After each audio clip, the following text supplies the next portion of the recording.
Hi friends. In 1979, the world saw the first Geländewagen, an angular SUV built on the developments of the military industry, became a real discovery for the automotive world, and to this day is in great demand on the market. But all good things come to an end sooner or later. And as counterproductive as it may sound, the Geländewagen as we know it will soon cease to exist. This is greatly influenced by the expansion of electric vehicles. And Mercedes simply has no choice. In this regard, the Germans have already managed to show a change to the gasoline G-Class. This is the Mercedes EQG. So far, this is just a concept, but the head of Mercedes, Ola Källenius, officially announced a couple of weeks ago that this development will go into series and will be presented as early as 2024. This means that in less than 2 years, an all-electric G-Class will appear in the world. I remember the times when I was slinged at for my not very popular position that the gasoline G-Class will disappear sooner or later. In response, they told me that I had gone crazy, and this would never happen. I want to say hello to these people who did it. Let's get back to EQG. And the closer to the premiere of this unusual project, the more information appears on the network about the new product. And today I have a new portion of this very information. Externally, the serial electric G-Class will not differ much from the concept. The main changes are a new plastic cap in place of the grille, more LED elements and new aerodynamic discs. In general, aerodynamics is a very important issue, because the G-Class itself is heavy and angular. And this will affect the power reserve. So, the engineers will face a new problem. And it is possible that the final version of the project will be more polished for better aerodynamics. The easiest is the interior. Here the company is unlikely to change anything. The changes will primarily affect electronics and firmware, which will be finalized to meet the requirements of the new model.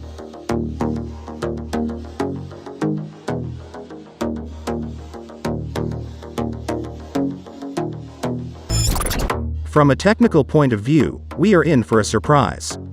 The EQG will be based on exactly the same platform as the current G-Class. This is both good and bad. The good thing is that all 3 locks that are available in the gasoline version will migrate to the electric one. The downside is that the platform is not designed for electric vehicles and will not allow you to achieve a high level of efficiency or even install a large enough battery. This will negatively affect the power reserve. Why take such a compromise step? The thing is that the Germans want to keep all the strengths of the G-Class. And in connection with this, the EQG will receive 4 electric motors, 1 for each wheel. Such a technical solution will make it possible to implement the crab mode in a German SUV. This is diagonal movement and rotation around its axis. The same options are available in the new electric Hummer.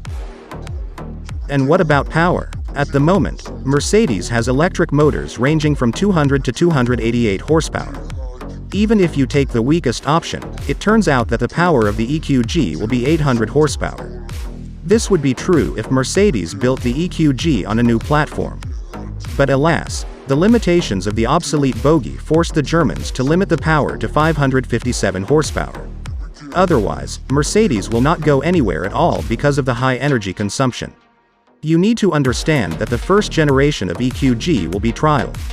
And it is necessary, first of all, in order to understand the mood of the masses, how they will react to the news that their gasoline strongman can move to electric traction. Friends, before we continue, do not be shy and subscribe to the channel so as not to miss new releases.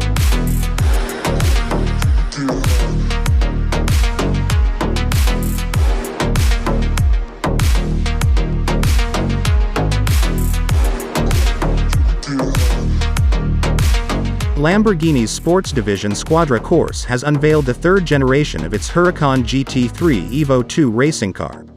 The new version has a number of technical, aerodynamic and visual improvements aimed at the performance on the racing circuit, and all changes comply with the FIA 2022 technical regulations. The body of the car is made of carbon fiber. The doors are also made of it, to which plexiglass is attached, replacing heavier glass. The dry weight of the car is 1,230 kilograms.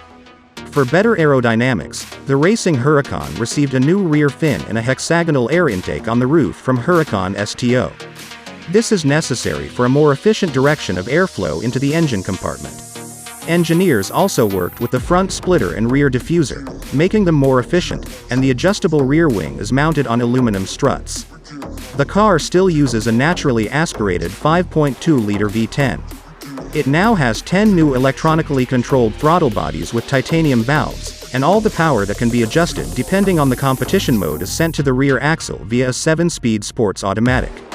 The final touch for the novelty was a new brake system with special traction control and a new set of tires Pirelli P0.